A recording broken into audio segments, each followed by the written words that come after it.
If you've read Jujutsu Kaisen, you would realize that it utilizes narration quite a bit more than its contemporaries. The author uses narration as a tool of exposition, not just of the plot, but also the thoughts and mental states of his characters, to the point that it largely replaces their internal monologues. A narrator that is privy to such information is omniscient, with respect to the story being narrated to the point where they could even be considered the author's voice. That's why it's always interesting to see an imperfect narrator. The bias in the narration and the reason why such narration has been incorporated become questions to explore, and it's one of my favorite things to see in manga. And this is no different with JJK. I believe the narrator of JJK isn't a typical omniscient being that's a stand-in for Gege's voice. But stay tuned till the end of this video as I elaborate on why I think so, and more importantly, the identity of this mysterious narrator. Now, there are two pieces of information that, when construed harmoniously, point the picture of imperfections in JJK's narration. In Origin of Obedience, Yuji was called the man chosen by the Black Sparks, but in Shibuya, it's stated that the Black Sparks don't choose who to bless. This is an obvious contradiction that admittedly doesn't seem like much by itself. Now, secondly, the reason why there was no narration in season 1 of the JJK anime was because Gege himself ordered them not to incorporate it. This reflects a kind of intentionality on Gege's part when he's thinking about the narration in his manga. The contradiction regarding Black Flash is there on purpose. Moreover, it tells us to keep a closer eye on the narration in the manga. When we do so, we discover some interesting details. In a few instances, the narrator appears to be confused, or speaks like something unexpected has come to pass. This runs directly contrary to the idea of omniscience. What makes this more interesting though is that the narration is happening in retrospect, or rather, what seems like retrospect to us readers. If a nigh omniscient being is narrating a story in retrospect, how can there be room for confusion? Wouldn't the narrator know everything with 100% certainty and objectivity? That doesn't seem to be the case here, especially when it involves beings like Sukuna and Gojo in varying degrees. The fight between Gojo and Sukuna actually solidifies this.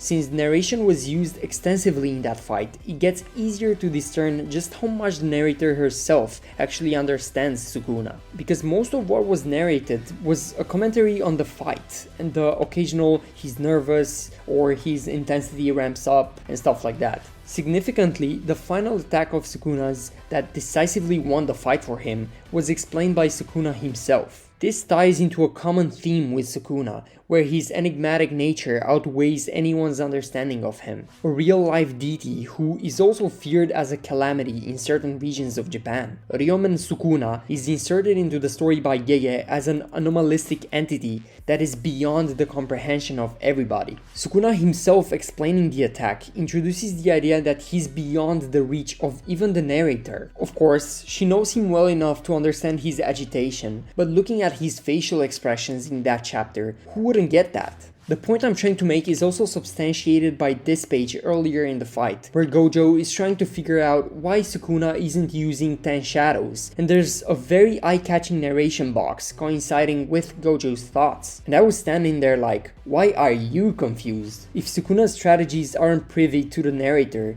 indicating his transcendence, then it makes sense why even the Six Eyes couldn't see the World Cleaver coming. In the same vein, Gojo, who kind of forcibly occupies the same position in the narrative that is naturally granted to Sukuna, is beyond the reach of the narrator to a degree. When his powers were introduced, Gege himself explained them, drawing that cat and everything. But when it comes to Hollow Purple, something Toji couldn't perceive, something we can't even perceive as readers, Gojo was the one to explain it. And as the cherry on top, Sukuna's domain was introduced before the Limitless was, but not even Gege explained it right then. Cleave and Dismantle were explained much later by the narrator. It was when Sukuna expanded the barrierless domain in Shibuya, and this feeds directly into my next point. So far, I've been running down a list of quirks that the narrator has exhibited, and this next one is the greatest point yet. The narration always seems to line up in support of Kenjaku. The obvious example is when Sukuna was hyped up for having a barrierless domain. It was called a divine technique, and then Kenjaku revealed even he had one. Might as well see it as indirect Kenny hype from the narrator,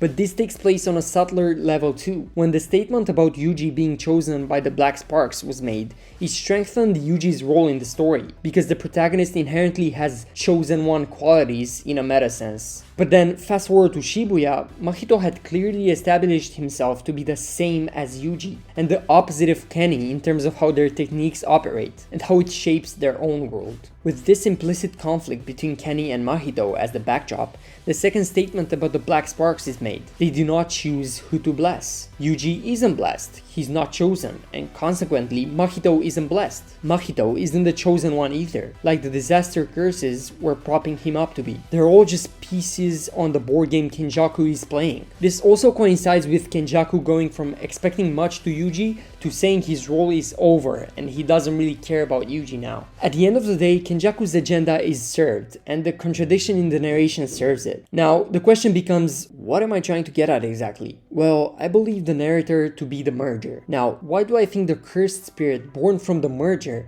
that Kenjaku is nearly about to pull off is the narrator? Simple, because it completely fits the shoe. Think about it. The merger is a conglomeration of cursed energy, according to Kenjaku. He is interested in the optimization of cursed energy. We know that Kenjaku is adamant about it being the route to elevate humanity. Now, optimization of cursed energy? Sounds a lot like Sukuna. In fact, the process of birthing the merger, that is the Culling games, is based on Sukuna himself. Let me elaborate. The Culling games are based on the Kodaku ritual, whereby a lot of poisonous insects are locked in a jar and the last survivor of that battle royale inside the jar is the most poisonous of them all. Now, in Japanese, the doku, from the word kodoku, translates to poison. The bath that Sukuna undergoes to sink Megumi's soul into despair is also a variant of Kodoku. Interestingly, there's a myth surrounding Ryomen Sukuna, wherein he's said to be born from a sort of makeshift Kodoku ritual. And now, to explain further, the story goes like this. There was a pair of Siamese twins that got sold off to a circus freak show. Later, a cult leader bought them off and locked them in a room for days without food or water. One of the twins killed the other and started to eat the body, whereupon the cult leader cut off the arms and half of the face of the deceased twin and attached it to the living one, hence his name Ryomen, meaning two-faced. The cult leader forced the twin into another Kodoku, which he survived again, thereby transforming into a calamity. The Culling games have a lot of parallels to the Kodoku ritual in how sorcerers are trapped in barriers and forced to kill each other, thereby cultivating more and more cursed energy and eventually giving rise to the merger. Sukuna being proof of concept makes sense too, considering the narrator or the merger can't read his thoughts, but can read the thoughts of lesser beings. Also, Kodoku translates to loneliness, an ever-prevalent theme with Sukuna. Now you might ask, how is it even possible for the merger to know about events he wasn't there for? To that I say, firstly, it is a she. Secondly, there's precedent for cursed energy facilitating temporal manipulation as well as omniscience. The technique of Charles Bernard allows him to see into the future. If that's possible, so is looking into the past. In fact, Charles's ability is centered around manga panels, which is a very tongue-in-cheek way to associate a metal element to a cursed energy's facilitation of transcending the linear flow of time. As for omniscience, we need to look no further than Hiromi Higurama. The judgment knows everything about the person on trial in the domain. It knows about Yuji entering a gambling den.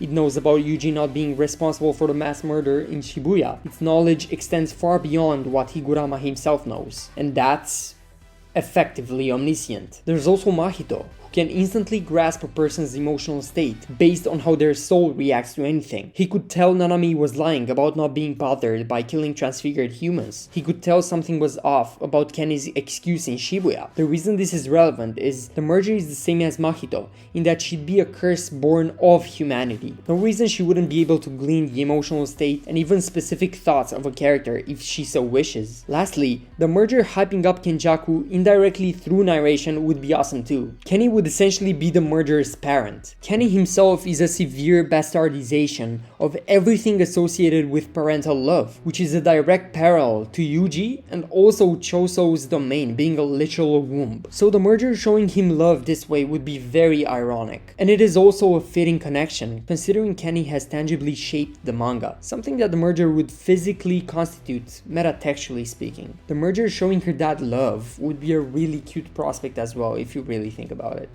So there you have it, that's my theory.